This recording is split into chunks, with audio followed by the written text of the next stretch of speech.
Actor சூரியோட வளர்ச்சியை பார்த்தீங்கன்னா அவரோட உழைப்புக்கான ஒரு வெற்றின்னு தான் சொல்லணும். ஸோ அந்த அளவுக்கு தான் அவரோட படங்கள்லாம் வந்துட்டு இருக்கு. விடுதலை படத்தில் வெற்றிமாறன் அவரோட டைரக்ஷனில் அவரோட தரமான நடிப்பை வந்து வெளிப்படுத்தியிருந்தாரு. அதுக்கப்புறம் பார்த்தீங்கன்னா 7 கடல் 7 மலை அப்படின்ற படத்தில் வந்து செகண்ட் லீடாக வந்து அந்த படத்தை நடிச்சிட்டு இருக்காரு. ஸோ அதுக்கப்புறம் பார்த்தீங்கன்னா கொட்டுக்காளி அப்படின்ற படம் வந்து வர்றதுக்கு வந்து ரெடியாக இருக்கு. இப்போ ரீசெண்டாக வெற்றிமாறன் அவரோட ஸ்டோரியில் துரை செந்தில்குமார் டைரக்ஷனில் சசிகுமார் உன்னிமுகுந்தன்லாம் வந்து செகண்ட் லீடு பண்ண சூரி வந்து ஃபர்ஸ்ட் லீடாக வந்து அந்த படத்தில் வந்து இருக்காரு.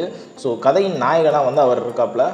இந்த கிளிம்ஸ் வந்து நேற்று வெளியே இருந்துச்சு. இந்த கிளிம்ஸில் என்ன சொல்லப்படுது அப்படின்னு பார்த்தீங்கன்னா, சசிகுமார் உன்னிமுகுந்தன் இவங்களுக்கு வந்து ஒரு விசுவாசமான ஒரு ஆளாக வந்து சூரிய அவர்கள் வந்து நாய் கூட ஒப்பிட்டு சொல்கிறாங்க. நாய் பார்த்தீங்கன்னா ஒரு விசுவாசமான ஒரு பிராணி. ஸோ அந்த பிராணியை விட இவங்க 2 பேருக்கு வந்து சூரிய அவர்கள் வந்து விசுவாசமாக இருக்கார் அப்படிங்கிறத வந்து சொல்லப்படுது. இந்த படத்துக்கு நேம் வந்து கருடன் வச்சுருக்காங்க. இதுக்கு முன்னாடி பார்த்தீங்கன்னா சோசியல் மீடியாலலாம் வெற்றிமாறன் அவர்கள் வந்து விஜயை வச்சு கருடன் அப்படின்னு ஒரு படம் எடுக்க போகிறாரு அப்படின்றது ரொம்ப நாளாகவே வந்து இந்த மாதிரி போஸ்டர் வந்து ரிலீஸ் ஆகிட்டு இருந்துச்சு. இப்போ ரீசெண்டாக இந்த ஸ்டோரியை வச்சு சூரிய வந்து கதையின் நாயகனாக மாற்றிருக்காப்புல. ஸோ இதுலேருந்தே தெரியுது அது உண்மை இல்லை, இதுதான் உண்மை அப்படிங்கிறது. இந்த படத்தில் வந்து சூரியோட நடிப்பு எப்படி இருக்க போகிறது அப்படிங்கிறத வந்து வெயிட் பண்ணி பார்ப்போம். சூரிய அவர்களோட வளர்ச்சியை வந்து நீங்கள் எப்படி பார்க்குறீங்க அப்படின்றத கீழே கமெண்ட் பாக்ஸில் கமெண்ட் பண்ணுங்கள்.